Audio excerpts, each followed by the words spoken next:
امام قرطبی رحمۃ اللہ علیہ نے حضرت ابن سبی سے روایت کی کہ ایک شخص نے حضرت حسن بصری رحمۃ اللہ علیہ کے روبرو قحط سالی کی شکایت کی تو انہوں نے اس سے فرمایا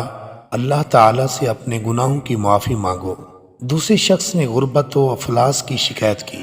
تو اس سے فرمایا اللہ تعالیٰ سے اپنے گناہوں کی معافی طلب کرو۔ تیسرے شخص نے حاضری خدمت ہو کر عرض کی اللہ تعالیٰ سے دعا کیجیے کہ وہ مجھے بیٹا عطا فرما دے۔ آپ نے اس کو جواب میں تلقین کی اللہ تعالیٰ سے اپنے گناہوں کی معافی کی درخواست کرو۔ چوتھے شخص نے ان کے سامنے اپنے باغ کی خشک سالی کا شکوہ کیا تو اس سے فرمایا اللہ تعالیٰ سے اپنے گناہوں کی معافی کی التجا کرو۔ ابن سبی کہتے ہیں کہ ہم نے ان سے کہا آپ کے پاس 4 اشخاص الگ الگ شکایت لے کر آئے اور آپ نے ان سب کو ایک ہی بات کا حکم دیا کہ اللہ تعالیٰ سے اپنے گناہوں کی معافی کا سوال کرو۔ امام حسن بصری رحمۃ اللہ علیہ نے جواب دیا میں نے انہیں اپنی طرف سے تو کوئی بات نہیں بتلائی، میں نے تو انہیں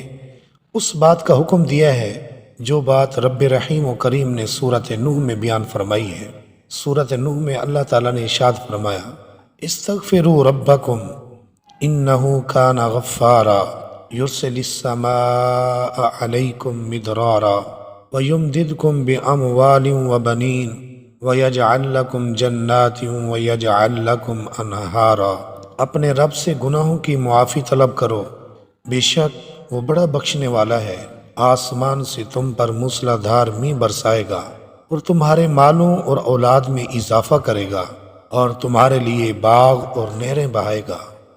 ام المومنین حضرت عائشہ صدیقہ رضی اللہ تعالیٰ عنہ فرماتی ہیں کہ رسول اللہ صلی اللہ علیہ وآلہ وسلم اکثر اوقات یہ کلمات